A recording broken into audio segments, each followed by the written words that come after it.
आज हम आपके समक्ष उपस्थित हैं मैट्रिक्स का सेकंड पार्ट लेके। सेकंड पार्ट का मतलब आधा हमने पिछले लेक्चर में पढ़ाया था, अब हम इस लेक्चर में शुरू करते हैं। तो हमने आपको वहाँ पिछले लेक्चर में आव्यूह के योग यानी एडिशन ऑफ मैट्रिक्स के बारे में पूरी जानकारी प्लस क्वेश्चन भी बता दिया। अगर आपने नहीं देखा है पीछे जाइए, वीडियो उठाइए, वीडियो देखिए, वीडियो पढ़े हुए हैं। चलिए आज का जो हमारा टॉपिक है, ऊपर देख रहे होंगे, आव्यूह का घटाना या अंतर जिसे कहते हैं, या सब्ट्रैक्शन ऑफ मैट्रिक्स के बारे में बात करते हैं। तो सब्ट्रैक्शन ऑफ मैट्रिक्स क्या है? कोई परिभाषा नहीं। हमने जैसा आपको योग में बताया कि हमने कोई परिभाषा नहीं देनी। बहुत हो गया, बहुत परिभाषा पढ़े, कभी पूछा जाता नहीं, क्यों पढ़ेंगे? बस सीधी सी बात जानिए, हमारे पास दो मैट्रिक्स पड़े हैं ए बी सी डी और कॉमा दूसरा मैट्रिक्स पड़ा है, चलिए ले लीजिए डब्ल्यू एक्स वाई जेड। अब कह रहा है कि इन दोनों का सब्ट्रैक्शन करना है, तो सब्ट्रैक्शन के लिए a minus W, B minus X, C minus Y and D minus Z, यही वैल्यू फाइंड होने वाली है और कुछ होने वाला है नहीं। अब इसमें भी कुछ चीज़ें जो हैं काम करती हैं, जैसे एडिटिव इन्वर्स काम करेगा, एडिटिव आइडेंटिटी काम करेगी एंड कैंसिलेशन लॉ नहीं काम करेगा, क्रम विनिमय नियम नहीं काम करेगा।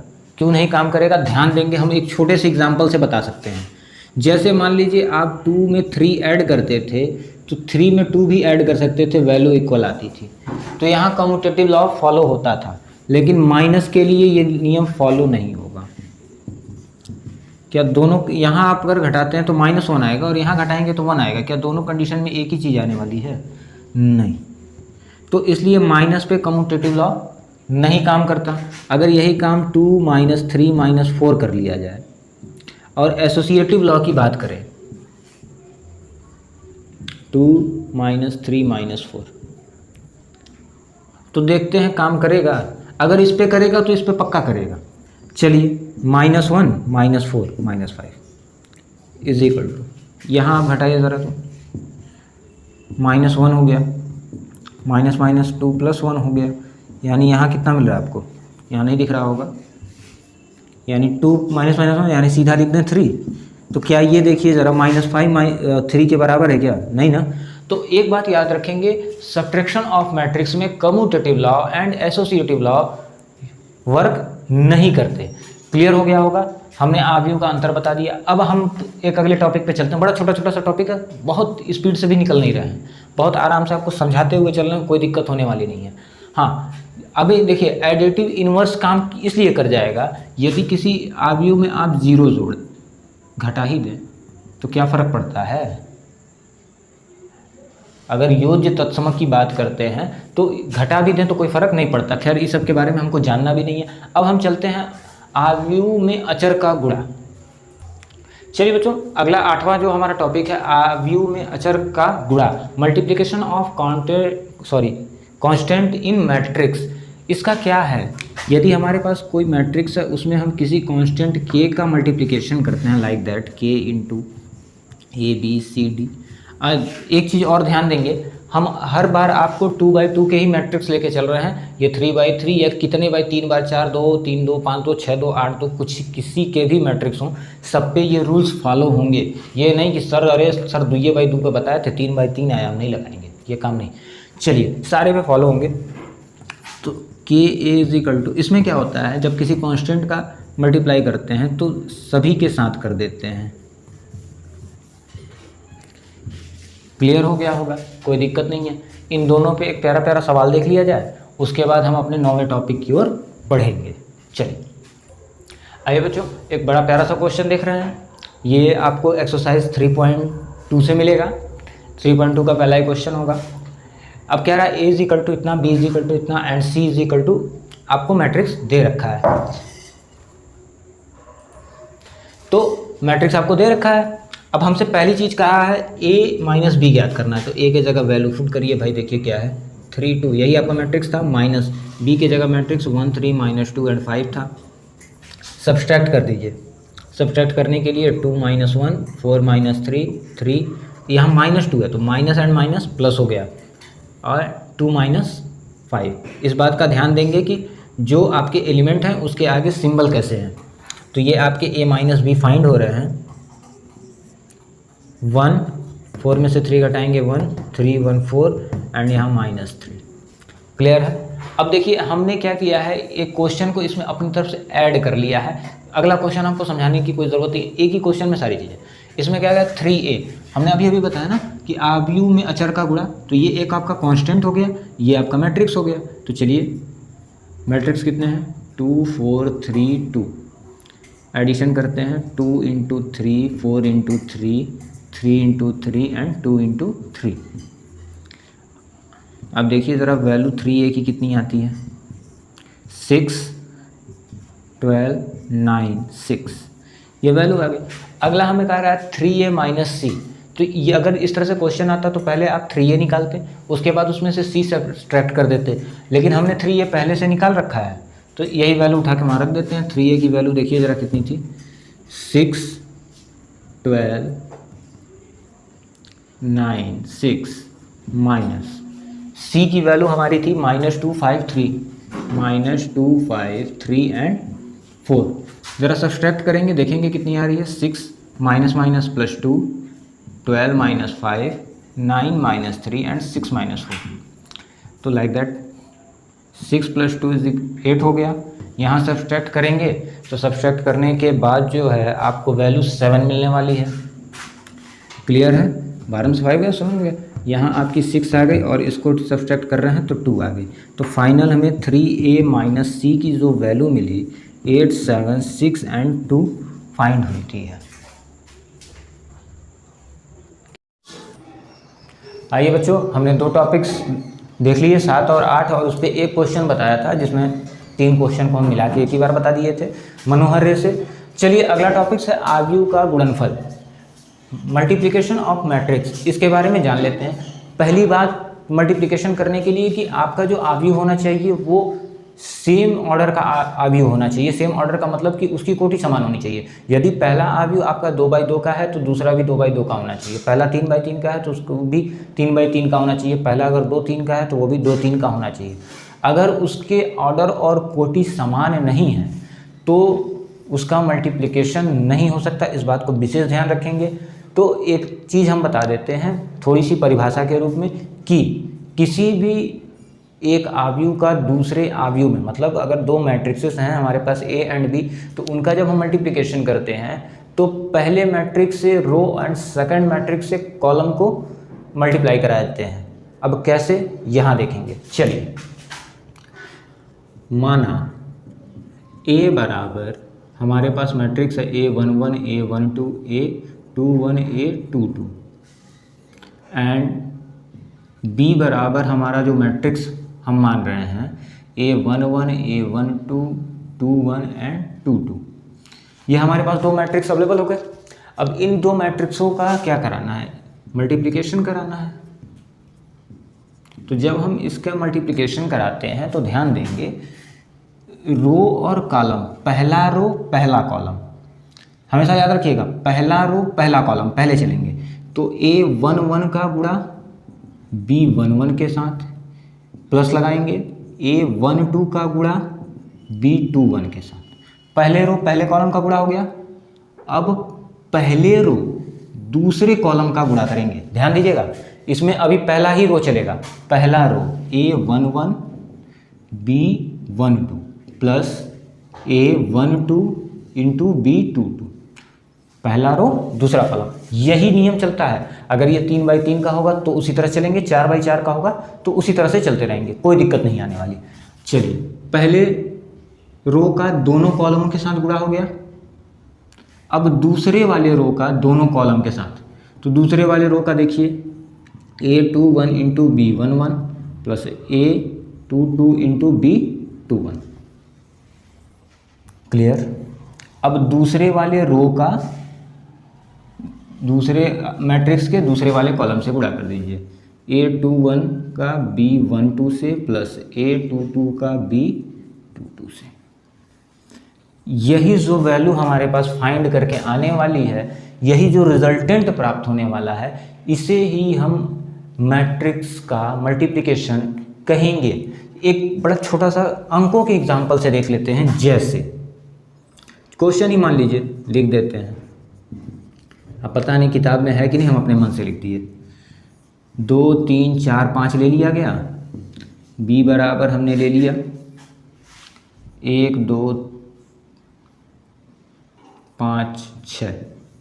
अगर कहा जाए कि आप a इंटू बी फाइंड करें तो पहले a लिख लीजिए, फिर b लिख लीजिए। अब मल्टीप्लिकेशन कराइए ज़रा, पहला रो पहला कॉलम। ये लाइन खींच लेंगे, आपके लिए बहुत आसान होगा, बहुत ही आसान होगा आपके लिए ये लाइन खींचना, पहला रो पहला कॉलम। तो 2 गुणे 1 पहले लिख लेते हैं, डायरेक्ट नहीं करते। 2 गुणे 1 प्लस 3 गुणे 5, फिर पहला रो दूसरा कॉलम। तो यहाँ देखिए 2 दूना, सॉरी ऐसे नहीं लिखते, 2 गुणे 2 प्लस 3 गुणे 6।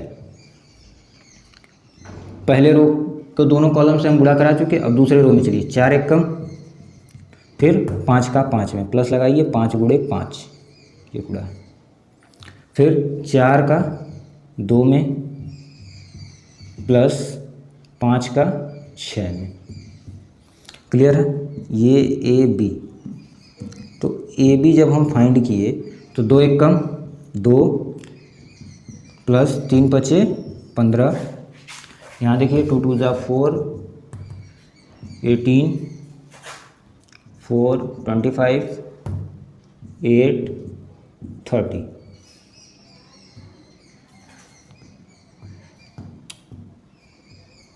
हो गया। अगर हम इसको ऐड कर लें, यहाँ ध्यान देंगे, A B is equal to, जब हम ऐड करना शुरू करते हैं 15 में 2 ऐड करेंगे 17,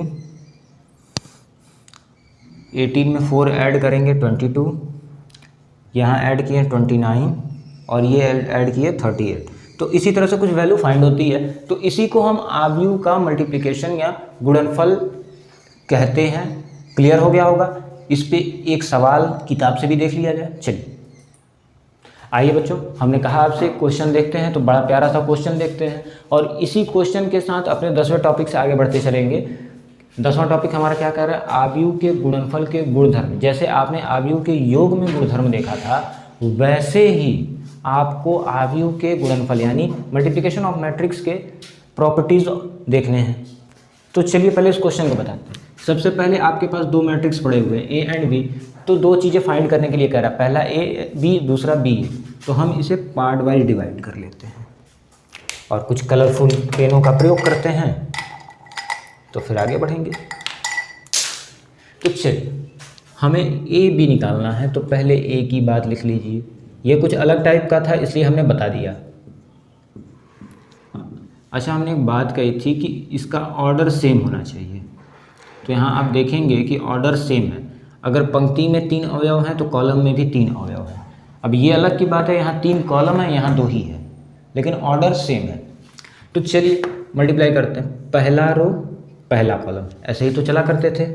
तो ध्यान देंगे, 1 का गुणा 4 में, 4 एक कम 4, 2 दूना 4, फिर 5 एक कम 5 हो गया।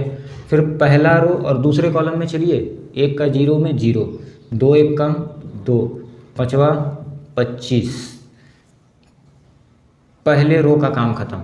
अब सेकंड रो में आइए और फर्स्ट कॉलम में आ जाइए बी के। 3 चौक के 12, 4 दूना 8, 6 एक कम 6, फिर यहाँ 0, 4 और 30। इसको ऐड कर लेंगे। ऐड करने के बाद जो आएगी वही वैल्यू हो जाएगी हमारी। परेशान होने की तो कोई ज़रूरत ही नहीं है। तो ऐड करने के बाद देखिए कितना क्या क्या आता है। 4 4 8 5 13, उधर के 25 2 27, 12 8 20 6 26 और 30 4 34। यही चीज़ हमें प्राप्त हुआ, ए बी। क्लियर है? अब ज़रा हम चलते हैं बी ए के तरफ। अच्छा, कुछ लोगों के दिमाग में ये बात आ रही होगी कि सर ए बी निकालिए या बी ए निकालिए, दोनों की चीज़ें समान आएंगी। नहीं, ऐसा नहीं है, दोनों में अंतर आने वाला है। जैसे अब देखिए, जब हम बी ए की बात करें तो बी वाले को पहले लिखेंगे ना, 4 0 2 1 1 5 इंटू ए को लिख लीजिए 1 2 5 3 4 6। अब जरा हम पहला रो पहला कॉलम, गुणा कीजिए, 4 एकम 4 प्लस 0 का 3 में किए 0, फिर पहला रो दूसरा कॉलम ये वाला, 4 दूना 8 प्लस 0, फिर तीसरे में करिए 4 पचे 20 प्लस 0। क्लियर हो गया। अब दूसरा रो फिर से पहला कॉलम, तो देखते चलेंगे, ध्यान देंगे। 2 एकम 2, 3 एकम 3, फिर आइए 2 दूना 4, 4 एकम 4, 2 पचे 10 6, फिर तीसरे रो और पहले कॉलम से स्टार्ट करेंगे। 1 एकम 1, 5 3 15, 1 और 5 3, फिर 2 एकम 2, 5 चौके 20, फिर 5 और 6 पचे 30। अब हम इसको ऐड करते चले तो देखिए 4 8 20 ऐसा कुछ आएगा, कोई दिक्कत है? उसके बाद नीचे अगर आप ऐड करेंगे तो आपको देखिए क्या क्या मिलता जाएगा, 5 8 एंड 16, इधर ऐड कीजिए 16 22 एंड 35। तो ये हमने निकाला बी ए और ये हमने निकाला था ए बी। मैट्रिक्स दोनों जगह सेम ही थे, ए एंड बी की जो मैट्रिक्स है हमारी वो सेम थी, लेकिन यहाँ क्या देख रहे हैं, A B not equal to B. यहीं से आबयू का 10वां टॉपिक हम स्टार्ट कर देते हैं, गुणधर्म।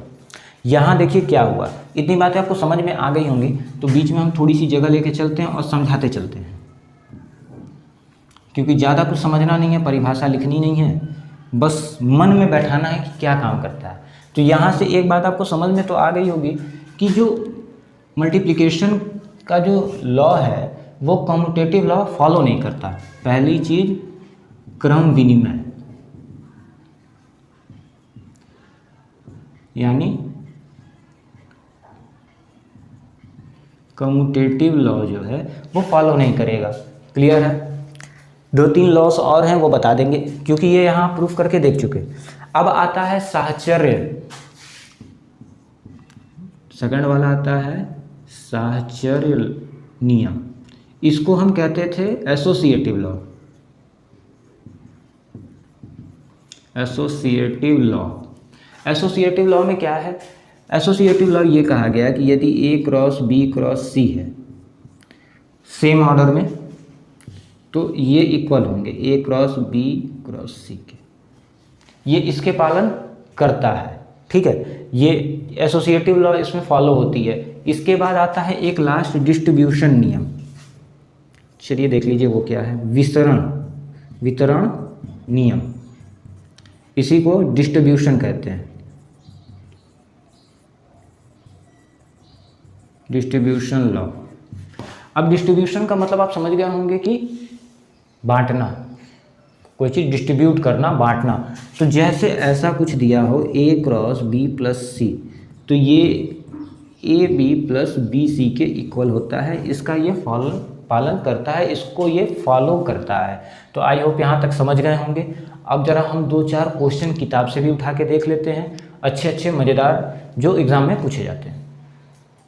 आइए बच्चों, एक बड़ा प्यारा सा क्वेश्चन, ये क्वेश्चन जो है आपका 2015 में पूछा गया है, 2015 में DX पेपर सीरीज में पूछा गया था सारी चीज़ें। तो ध्यान देंगे, अभी क्या कह रहा है कि एक आपको कुछ इस टाइप्स का मैट्रिक्स दिया हुआ है जिसमें x और y ज्ञात करने हैं। तो सबसे आसान काम है, x y अलग है, इसका कुछ करना नहीं है। यहाँ मल्टीप्लिकेशन हमने बताया था, पहला रो पहला कॉलम में एक है, तो पहले 3 गुणे 4 का गुणा प्लस 4 गुणे 2 का गुणा, फिर इधर आइए 2 गुणे 4 का गुणा प्लस 3 गुणे 2 का गुणा, इससे ज़्यादा तो आप कुछ कर ही नहीं सकते। यहाँ बचा x बटे y, इसको ऐड कर लीजिए, 12 8 8 6 x y,